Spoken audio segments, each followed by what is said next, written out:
Payroll is very outdated. If you think of your paycheck comes into your bank account electronically. It's a digital product, but it ships every 2 weeks. I can't think of any other digital product that ships every 2 weeks.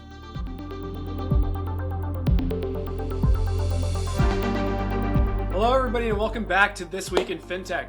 I am your host, Nik Milanovic, and today I am joined by Ram Palanappian, the CEO and founder of Earnin. Earnin is a FinTech company reimagining how people get paid by giving workers access to their wages as they earn them instead of waiting for a payday. It allows them to get their pay instantly with no fees or interest, and it's now used by employees at more than 50,000 companies, with customers logging more than 5 million hours a week. Ram is a FinTech entrepreneur whose work focuses on building products that support more equitable financial health and help people living paycheck to paycheck gain real control over their money. So settle in and let's dive into the story behind Earnin and the leader working to change the way that money moves for working people everywhere. Ram, thank you so much for joining us on the show. It's great to have you here. Happy to be here.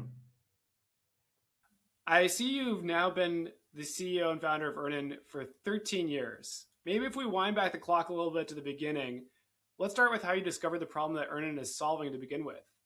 How did you first become aware that cash flow was a pain point for households, the same way that it can be for businesses? Yeah, so the way I came across this, the way Earnin started is quite interesting because I didn't set out with the intent to start a company. So I was working at another company, and out there I heard that some of my employees were running into late fees and overdraft fees. And I was surprised because we were paying everybody well. And so I spoke with one of them, and the problem that she had was she needed money the next day, couldn't wait till payday, which was the following Friday. It was already halfway through the week. And so I said, well, just pay up for the days that she had already worked. But I couldn't make our payroll system do that. And so I gave her money for the day she'd already worked, and then we settled it on payday. And I think this is something that happens in millions of small businesses. A small business owner does it, a store manager does it. And I continued doing this for some of my employees. It was completely in person in the office for about 4 years. And then I left the company, came over here to California. And the people who I was doing this for wanted to know if I would still do it for them. And I didn't mind because these are people who I'd see in the office every day. And so in the beginning, I did it over Instant Messenger. And Instant Messenger was not the most convenient way for me. And so I then built a very simple web page. And then when I had that up, then people who I didn't know try to use it. And I did it for them as well. And what I realized is that if you give people access to money that they've already earned when they need it, their life is much simpler. They're paying all their bills on time, no more late fees on bills, no more overdraft fees, no more payday loans. And that's when I realized that if I didn't try to make this into a product, I always feel bad about myself. And so that's how it started. Today, Earnin has evolved into much, much more. It's like far more automated. We do many more things, but that's how Earnin started. It's no longer just a web form, is what I'm gathering. No, it's no longer just a web form. I think we're sort of, one of the things we realized was that, payroll is very outdated. If you think of your paycheck comes into your bank account electronically. It's a digital product, but it ships every 2 weeks. I can't think of any other digital product that ships every 2 weeks. So the pattern is you work every day and you get paid in 2 weeks. Think of any other digital product working the same way. If your phone said type your text every day and it would send it out every 2 weeks, you would not use that phone. But that's the type of payroll system that we have, and we're all sort of putting up with it. The cost is with the employee. And I think it's interesting because if you were to think of a payroll system, you could actually think of it as having two customers, the employer and the employee. But it's been built very employer focused. You could imagine a different world in which the payroll system was the employee's product, and the employee takes it to work. Just like how you choose what browser you want to use and you go to any website you want with the browser of your choice. There could have been this different world where the employee has a payroll system that they want to use, and they go to the employer and say, here's my payroll system, you employer put in your account routing number. And that world could have existed. If that world did exist, the payroll system would be very different. The employee would be able to say when they want their pay, how often they want their pay, do they want their pay continuously? There would be so much more control for the employee. Instead, I would say the payroll systems are developed very employer-centric instead of employee-centric.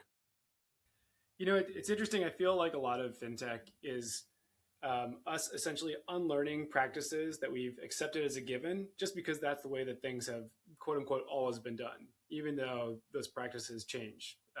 It used to be that you got cash payments and then you had check payments, and now you can actually get real-time payments deposited. But a lot of the way that money moves takes a while to catch up with what technology enables. And so, um, in some respects, why shouldn't we be able to send money to each other the same way that we can send a text message or an email? Why should money look differently in the US than it looks in India or than it looks in Mexico? Or why should I only get paid every 2 weeks when I'm working on an hourly basis and you have all that data? It feels like we have to unlearn a lot of the practices that we take as a given. And now that insight from 13 years ago at Earnin has turned into a whole category of products. Earned wage access was not a phrase back when you started the company, but it's really become this whole category that Earnin helped pioneer, which is really impressive. I'm curious, what are the downstream impacts of payroll being more employee driven? Giving the power to employees to really decide how they want to get paid. Yeah, so there's a lot of consumer benefits when the consumer is in control of their pay. There's the obvious ones, which is there's fee avoidance. So there's fewer late fees on bills, fewer overdraft fees. There's some non-financial benefits. So people sending their children on field trips that they may not have otherwise sent, going to see the doctor when the tooth starts aching, celebrating birthdays on the right days. There was a customer who I recently met in Columbus, Ohio. She works in healthcare. Her daughter likes to dance, and she has to pay for dance class at the beginning of every month. She wouldn't have been able to do that without Earnin, but she was able to do it. And her daughter now goes for dance competitions and can pursue her passion for dance. And so to me, it's amazing that that's happening because of the app. But to me, I think the biggest impact and one that surprises some people is incomes go up when you start using earned wage access. And there's been multiple independent studies from different providers that have all come to the same conclusion. There was one recently released in December from a group of researchers out of the University of Oregon. It was based on Earnin data, so they had access to information on about 1.5 million customers, and they found incomes go up. And incomes go up by about 11%, $335 per month. And so that's amazing. And even though all that we're doing is changing the timing of when you get paid, the employee's income actually goes up. And the mechanics behind this are really interesting. So one is when you know that you can get paid right after work, you're more keen to get the overtime shift to go into work. So you're actually working more. Also, customers in this segment, they're not locking up $50 or $100 in gas in their gas tank. They're filling gas $10 or $15 at a time. And if something unexpected happens, they have an expense, then they don't have enough money to buy gas to go into work. And so they used to miss work. They're not going to overdraft to buy gas to go into work. But now with the Earnin app, they download their previous day's earnings, they buy gas, and they go into work. And so they're actually working more hours. Attendance is better. The employers like it because there's less absenteeism. So you've got that's helping them with income. And then there's a number of other things that are interesting as well. So if you work in retail, and we have a lot of customers in retail, there's different types of jobs. So with one job, you're tied to a particular store location. And in another job, you're tied to a department in the store, like a cosmetics department. You cover about 3 stores. And that role pays more if you're tied to the department. One of our customers was offered the higher paying role, and she didn't take it. She couldn't take it because she couldn't afford to front the gas money and then wait to get reimbursed. And then she started using Earnin for a different reason, but when she got this offer again, she took the job, and now she's at a higher paying job because she can actually wait to get reimbursed for the gas. And it's also a lot of our customers have a side hustle, and they use Earnin on their primary job to improve their side hustle. So we have another customer who works for the government. He has a custom candle business. And he used to get an order for custom candles and then wait for payday to place an order for his supplies. And now he uses Earnin. So as soon as he gets the order, he orders his supplies. He's doing many more orders per month because he's using Earnin than if he didn't have access to Earnin. So his custom candle business is actually doing much better. Another customer works for USPS. She's also a Spotify artist. She uses Earnin on her USPS job and uses the money to book studio to record for Spotify. And so you see a lot of people who are actually, they're making more money because they're able to use the money that they've already earned. I love that, and I feel like it gives a very credible reason that employers should also favor earned wage access. It's really a mutually incentivized product, and that it creates better outcomes for employers as well. In the types of work that you described, I'm hearing a lot about shift workers, hourly workers. I'm curious if you've seen demand also from salaried workers for the product as well. Yeah, we do have a number of salaried workers who use us as well. It skews a little bit more towards hourly workers, but the product works for both salaried workers as well as hourly workers. Are there certain segments or business types or industries that you found have been particularly high adopters? Um, so we have a lot of customers who come out of retail, a lot of customers out of healthcare. So think of nurses, a lot of customer support, service industry. We have a lot of people from education, teachers. Many teachers are actually paid monthly. We have a lot of government employees. So think of TSA agents. So those would be some of the more common ones. I like the example you shared at the beginning about small business owners doing this informally. I feel like sometimes you see technology incorporating practices that are already carried out informally, but they just happen outside of the confines of the systems that we're already using. And so these informal practices, while they become widespread, they're not necessarily tracked. And so you have payment methods or benefits methods that just don't end up making it into the systems that we're using because the systems are relatively brittle. I'm curious, for small businesses specifically, how have you seen the way that this impacts the businesses and the employees? So the impact of the employee is actually the same whether you're a small business or a large business. Um, and so the employer, whether you're a small business or a large business, you're seeing higher productivity. The employee is more focused on work. They don't have all this financial stress. They're more reliable. Attendance is better. And the other thing that I would also say is when the employer is sort of offering earned wage access, it sort of helps to the employer brand. It's not just how much you pay, it's how you pay as well. And so you get all these benefits whether you're a small business or a large business. Um, our product is available directly to the employee, and that's what actually makes it work for small businesses. If you're a company with 5 employees, you're not going to be able to get integration done for you because all the integrations happen for larger employers. And so, with what's called the direct to consumer model, it actually allows small businesses to offer the same type of benefit as what a large company would have done. So, how does that actually work in practice? Let's assume that I'm the employee and I go to a small business or an employer and they're using Gusto or TriNet or ADT or any of these payroll systems. How am I able to bring Earnin to them? Yeah. So the, um, the product works. The consumer can download the app from the App Store, and then they can once they download the app, we have a time and attendance system that's running in the background, so we're able to accrue the earnings in real time. And then we let them either transfer their earnings into their bank account, and that was the traditional earned wage access product. And the newer product is Live Pay, where you get your pay continuously, and that product is available on the Earnin card. And so the employee basically downloads the app and they choose how they want to access their pay. um, we also do payroll for small businesses. So over 10,000 small businesses use Earnin as the software system to run payroll. And so for those companies, we're doing pay stubs, we're filing taxes with the IRS, we're doing W-2s. So we do all of that as well. I think what's different with us is we came to payroll from the employee side, whereas most payroll companies came into it from the employer side. And for Earnin as a business, how do you commercialize the product? Yeah, so our revenue sort of depends on the product. On the core payroll piece, the employers are paying typically it's some kind of per employee per month charge.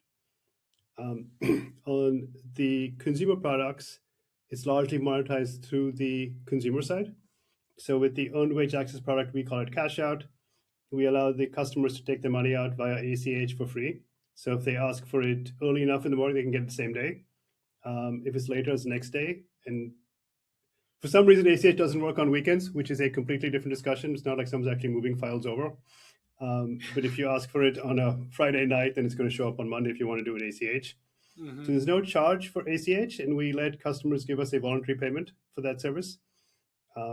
And then if they want it instantly, then we do what we call lightning speed. Is like a wire transfer, and that's between $3.99 and $5.99 per transfer. And so that's on the old earned wage access product. We have another product, which is a live pay product where you get your pay continuously. With that one, the money shows up automatically. Every second is available for you to spend. And with that one, it's as little as $2.99 per month. So there's no per transaction. It's just a flat fee for the month. We have another product called Early Pay. And so this one also deals with how the paycheck is outdated. So typically employers are running payroll on Tuesday. The paycheck shows up in the employee's account on Friday. Now, if you think of this as a digital product, it should not take 4 days for this digital product to move from one system to another system. But the reason it does that is because it's moving over ACH. And ACH was created before computer networks, before the internet, before the DARPA version of the internet. Like ACH is really old and hasn't really changed. And that's why it takes 4 days to go. So we switch the rails, we can get it into their bank account earlier. And for that, we charge a flat $2.99 per month. So those are our three main products, and that's how each one is monetized a little bit differently. We also do have automated savings. We have another product called Balance Shield, where we're watching out for overdrafts for them. So customers can set up a threshold and say when their bank account falls below that threshold, they can trigger a push notification that says the bank account is going low. They can also sort of do an automation that says when my bank account falls below a certain number, push some of my earnings into my bank account. So we sort of do automatic top-ups as well of their bank account. You know, it's interesting. I know that there has been kind of a contentious back and forth with states about whether real-time wage access is classified as a loan or not. In theory, you could think about yourself as taking out a no interest loan or a cash loan against your future earnings, which to me always felt like the classifications that we were using just weren't adjusting to the new product type that was being created by technology. You're not really taking out a loan in that you've already worked those hours, you've already earned that. But it's true that some earned wage access providers were basically providing early access to payroll for a price. And they were charging what could effectively, if it were converted into interest, create an APR that's above the usury limits for those specific states, which was the kind of origin of why that was such a contentious issue. I like the delineation of the products that you just shared because it shows how consumer aligned the way Earnin is set up specifically, and that consumers can access real-time wages without necessarily having to pay for it. And then there are value-added options in different products that consumers can engage with that help Earnin commercialize as a business, but you're not effectively taking out a loan against your earnings. That said, I'm sure that there are still some consumer risks or considerations that people have to think through. I'm curious, like, what do you see as the risk being to consumers from earned wage access products, and how does Earnin help them mitigate any of those risks? You mentioned the overdraft product, but I'm curious what else you all think about. Yeah, so I think our product is inherently not risky because we're giving you access money you've already earned. Instead of letting it sit with the employer for longer, you just get to use it. And so that product is inherently not risky. And I mean, we've got the data from all the independent studies, ours, other ones as well, that just shows how much it's helping employees. And I think to some extent, people are conditioned to financial products having some risk, even though when you think of this as being more like payroll, payroll is actually a good thing. You want to get paid. And this is much more like payroll than like other products. But we also do, I spoke about Balance Shield, which is where we're helping you avoid overdraft fees. We have another product that's called Tip Yourself, where it's like an automated savings product. And the way people are using this is actually to smoothen out bills. So we let you put aside some amount of money. You choose how much money you want to put aside every paycheck. And we're seeing people use that for things like rent. So if their rent is $1,000 a month, they're putting aside $500 every paycheck. And then when rent is due, they're taking it out and paying rent. And so we're seeing people use some of our tools as a way to not run into problems. And one of the problems that they're helping themselves with is being able to pay their bills on time. I'm curious if there's like a dispute flow or there are any issues with people kind of like self-reporting. one of the technological questions that I feel like comes up is, what is the source of truth for how many hours actually get worked? Of course, you can forecast, as an hourly employee, I'll be coming in for these 40 hours a week. But I'm sure that there's also the potential for abuse where, people log hours that they didn't actually work. And maybe the employer is not actually aware that they didn't work those hours. And so they kind of approve the payment and then find out afterwards that they need to claw back payment that's already issued for hours that weren't worked. Is there a dispute flow, or how do you ensure that there's kind of complete data accuracy in the system? Yeah, so we have a time and attendance system that's built into the app. It's not us, the employees reporting how much they work. So we're running that in the background to know if they've worked or not. And in fact, some employers are running payroll off our time and attendance system as well. So we are the source of truth for some employers. Um, and when there's some versions where you have to actually go clock in and clock out. That's ones that the employers are typically using, and sometimes employees don't clock out. That's always cleaned up before payroll runs. When we're running it in the background, we don't have a clock in, clock out button. We do that for them automatically. And this has now been running for over 10 years. We processed billions of dollars on this. We've started to work through all the edge cases where things that you didn't expect, we figured those out. So it's actually very accurate, our earnings estimate, and that's how we're able to give people access to their wages. And I feel like a lot of younger listeners to the show don't actually know, where the phrase "clock in, clock out" comes from. But you had shift work at factories where you would actually have to come in and punch a clock and have a card, with a timestamp on it that basically proved that you were there. Where now digitally, I feel like it's a lot easier for people to be able to track, when they're actually working and when they're not, which hopefully means that you're minimizing the amount of disputes between employers and the employees over what they've actually worked. Um, have you had employers reaching out to you and saying, we actually want to integrate these custom features into the way that our employees specifically are paid? So, like bonuses, overtime pay, anything else that they want to do for employees that's kind of specific to that employer setting up their own program? Yeah, we have a lot of employers who actually promote Earnin like a benefit. Um, and so that happens very often. And like I mentioned, there's over 10,000 companies for whom we are actually the payroll platform. And so the employees logging into the Earnin app to check their pay stubs, to get their W-2s, to set up the direct deposit. And so there's over 10,000 companies that are using that form of the product as well. It must give you a lot of information as well on the state of consumer financial health in the US. I'm curious if there are any takeaways where, when your team's looking at the data, they say, oh, this is really interesting. It's telling us a little bit about how consumers are generally doing, the trends in wage labor and trends in labor markets and job market health in general. Does your team ever go into the data and kind of pull out those insights?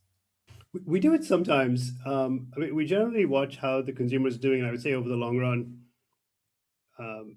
one of the things that's been interesting for us is that we've seen wages go faster than inflation.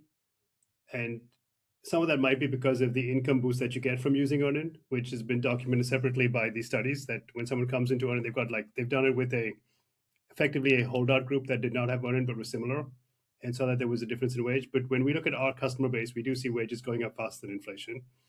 This year has been a little bit interesting because there's been, I would say, more job loss or income loss a little bit as well with the government shutdown. And so there's been some noise up and down on that.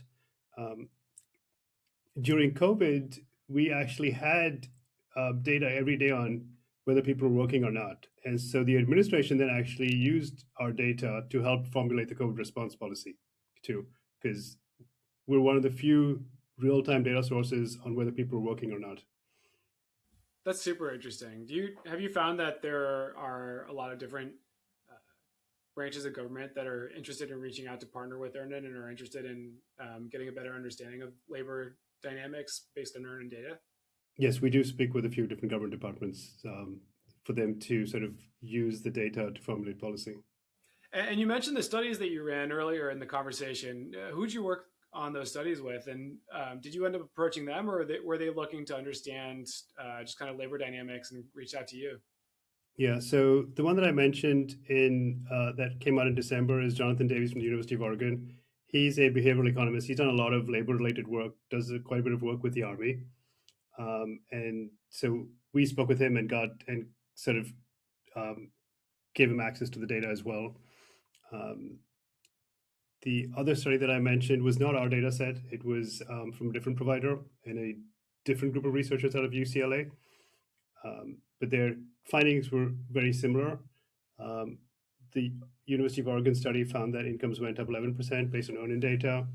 Um, the other one from UCLA found that earnings went up 10 point something percent. So it was pretty much in the same ballpark. So those are the two that I mentioned. We've also, the work that was done around COVID was with an economist out of Harvard called Raj Shetty. The New York Times did a piece on that as well, on what he did, which was partly our data and partly data from Treasury. So that one, I think they reached out to us because we had real-time data. Oh, I didn't realize that you worked with Raj Chetty. He's great. He's famous. I mean, that's a big name to work with. I'm curious, looking forward now, Earnin's raised over $200 million from investors like Andreessen and Ribbit, really tier one fintech investment names. You've been doing this for 13 years. What do you see in the future? Do you see Earnin really changing and becoming a more holistic payment organization or provider? Or what gets you excited still about the journey that the company's on? I think I don't think the product's actually been fully built out. So we always knew that payroll was going to become continuous. I mean, anything that is batch, the logical endpoint is continuous. The earned wage access product is a stepping stone on the way to continuous.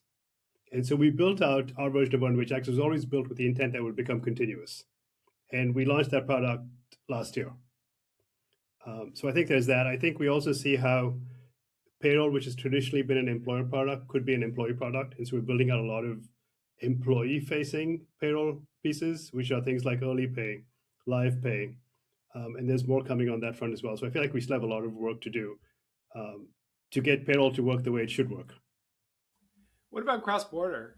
Does that factor in at all to how Earnin is thinking about continuing to grow? We don't spend much time on cross border. I think as we've been building more, it becomes more difficult to pick it up and move it to another country. The payment rails are different. The sort of the partners you need are different. The regulations are different. So it's much more complicated to move something the more built out it has been. It's interesting because you think about like business process outsourcers who run, let's say, a call center in Costa Rica or a support center in Bangladesh.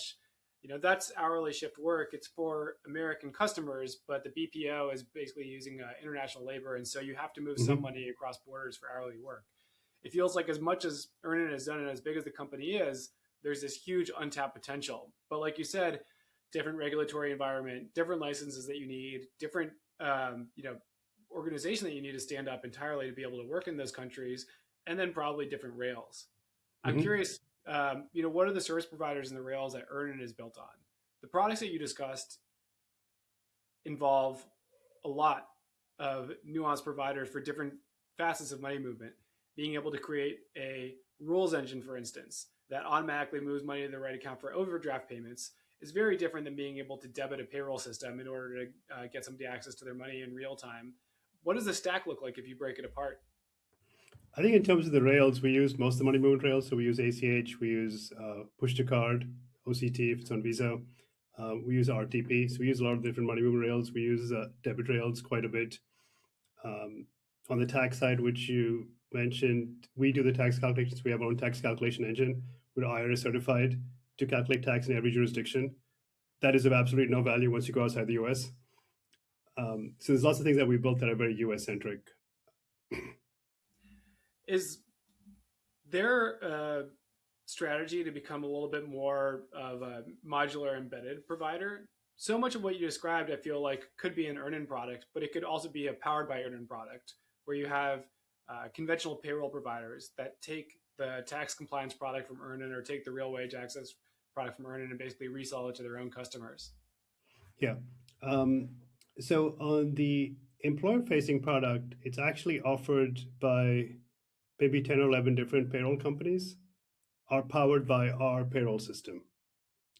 And so there's a number of payroll companies that use a system to offer payroll to their clients, and they're basically licensing our product and doing it. So there's that, which you have a payroll company that is powered by Earnin Payroll. So we already do that. We already have licensees of our payroll system. But we And on maybe the building on consumer that a side, little. on Mhm. the consumer side, it's all direct to consumer. So we don't embed in somebody else's direct to consumer product. Yeah, that makes sense. You want consumers to basically have a direct interface with the end provider of their payroll. Otherwise, they might be reaching out to a company that's trying to embed the experience for them and saying, "Hey, why did my paycheck show up in my bank account?" The other company would say, "We have no idea. We're not actually providing the service," which is not the ideal way for Earnin to have its first interaction with the consumer customer. Backtracking a little bit to something you mentioned earlier, you said, I really feel like the Earnin product is not yet finished. Maybe forecasting to this year, what are you excited about building? I know you probably can't give us your whole product roadmap, but are there specific unless you want to give us your whole product roadmap, we'll listen. But are there specific areas that you're building or specific types of products probably that you're looking into that you're really excited about? So we have a number of things that are in the works. We're generally interested in stuff that helps the consumer get to a better place and things that are sort of the overlap of products that both the employer and the consumer, the employee use. So those are the areas in which we're looking at products. Um, we should have a few of those come out this year. Do you find yourself playing with a lot of fintech products and looking around at other products generally to get inspiration? I feel like a lot of entrepreneurs that I talk to um, have this set of companies in their mind that they're always thinking, "Oh, wow, they're really good at shipping products. I really like the way that they design, what they've built." Are there other products or companies that you look to as an inspiration for the type of product that you're trying to build at Earnin? Um, I don't know if I look at other companies to figure out the products. Um, I do look at other companies for their product velocity. I think Robinhood has really good product velocity now. Revolut is really good with product velocity. And so try to learn from those companies. We also have lots of common investors and overlapping networks. And so try to get learnings on how they do stuff. In terms of the actual product that we build, I think they're coming up much more from first principles. I think we really think of the paycheck as a digital product that needs to work like a digital product. Um, and maybe inspiration is coming more out of other digital currencies than out of the fiat world. What's the best product outside of fintech that you started using over the last year that's really blown your mind? I think some of the capabilities coming out of the sort of the LLMs have been really impressive. The ability to do market research through agents. Um, Listen Labs is a good example of that. So I think there's been an incredible pace of development on the LLMs that have made things that you did not think were possible previously possible. I don't know if your question was in fintech or outside of fintech, but like self-driving cars is another one, um, which is amazing. And then just to think of how quickly this is moving, the fact that NVIDIA could launch their chain of causation model that they claim can do self-driving as well is just like fascinating to see how quickly all of that is moving. It's so interesting because it's also so with self-driving cars specifically, you hear about technology differences between countries, but even between coasts now, people from the East Coast when they travel to San Francisco can't believe that they can actually get on a Waymo at the airport and just move around in a driverless car. It's really incredible the rate of innovation there. I had a feeling that this conversation might take step in that direction. It's impossible to have a tech conversation in Yeah. 2026 without talking about Mhm. AI. So this is like the AI tax that we're all going to pay. But it's a very good lead in for me to ask. I'm curious how you're thinking about taking LLM features, if you are, and incorporating them into what Earnin is built.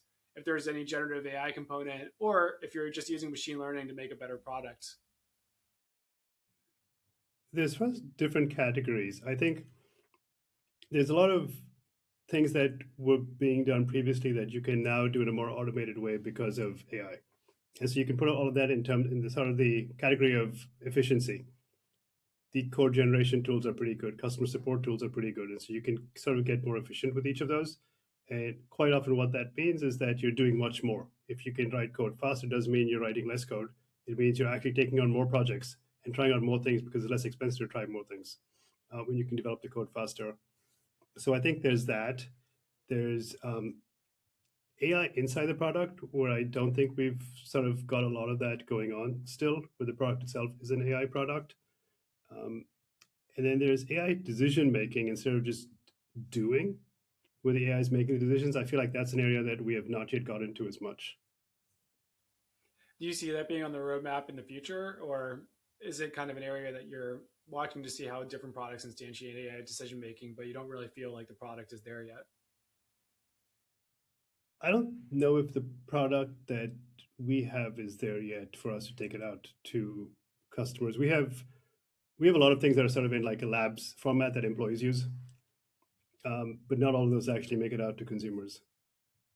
I feel a little bit like a product consultant here because I'm seeing the kind of variety of different ways that Earnin could grow. But another kind of natural path feels like you have uh, good information on the financial health of your consumer employees, people getting paid hourly or salaried.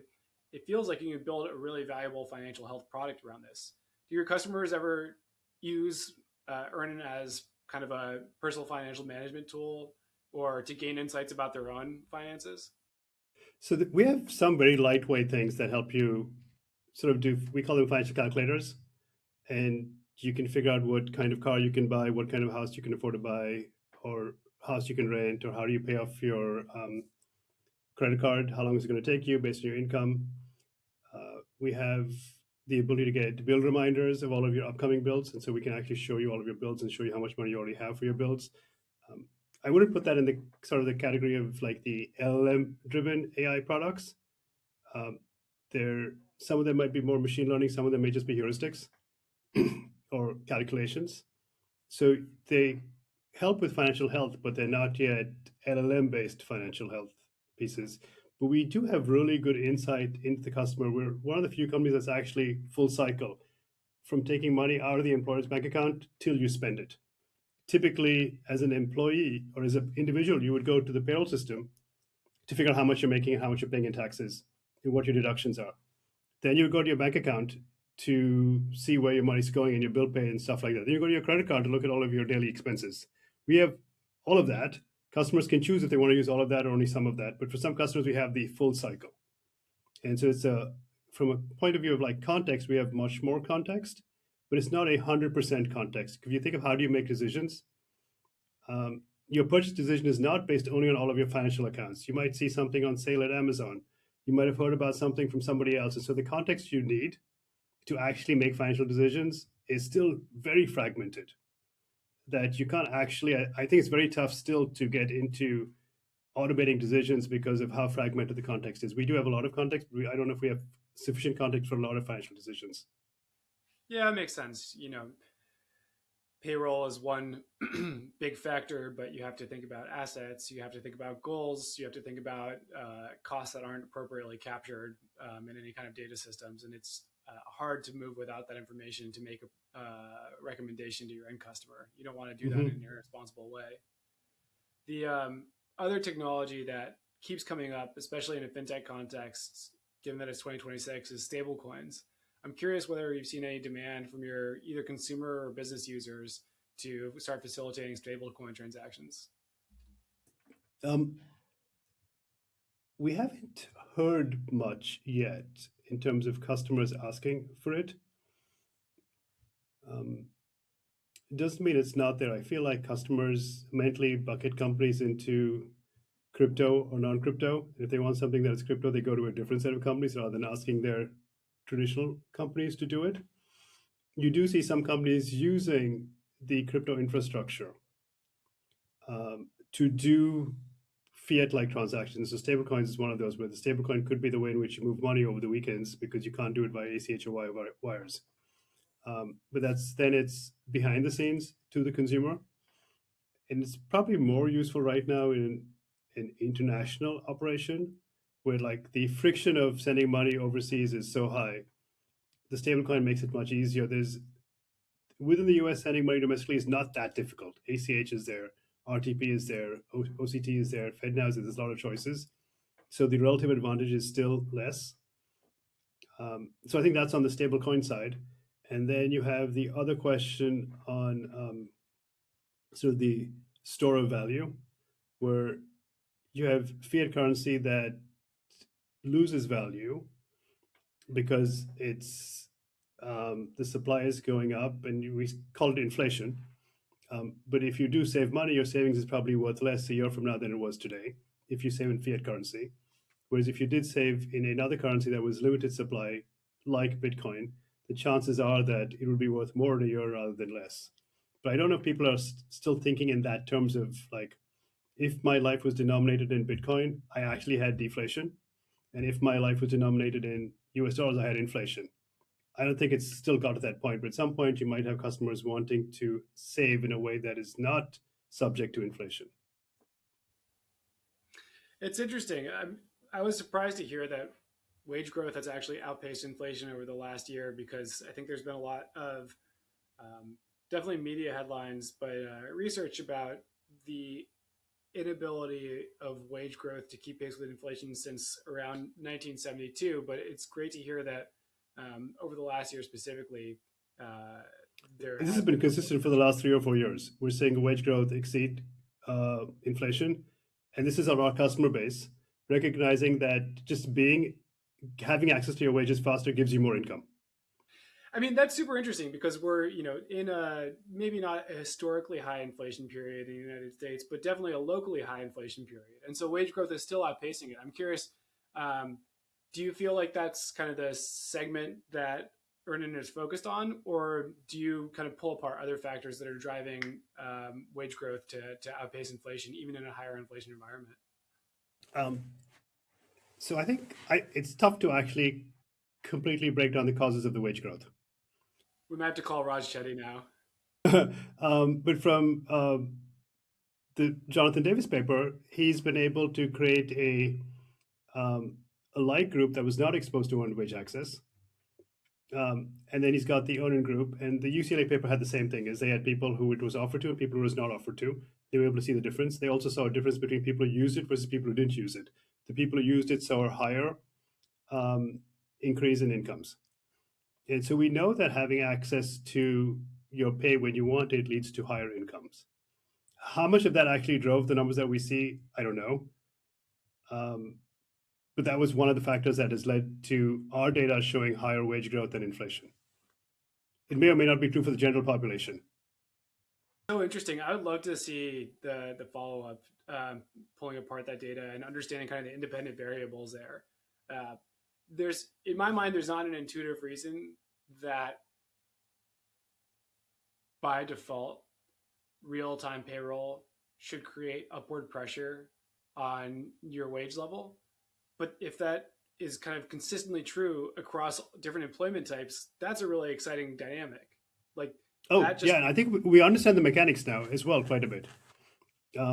So, one is that if you have access to your pay at the end of work, you're actually more keen to go into work, to take the overtime shift, to take the extra shift. Your attendance is better. So, these are people who were missing work because they could not buy gas and not going to overdraft. They're buying gas, they're going into work. So, they're working more hours. It also means they're a more reliable employee, which is better job security. If you have a attendance issue, you're more likely to lose your job. And then there's a sort of the other cases that I mentioned, like the person working in retail. But there's all of these. I think we've seen a lot of the mechanics that are actually leading from earned wage access availability to your wages when you want it to higher incomes. makes sense. So the mechanics that you mentioned at the beginning of the conversation, that those are kind of like broadly generalizable across different employment types. I mean, that's super interesting.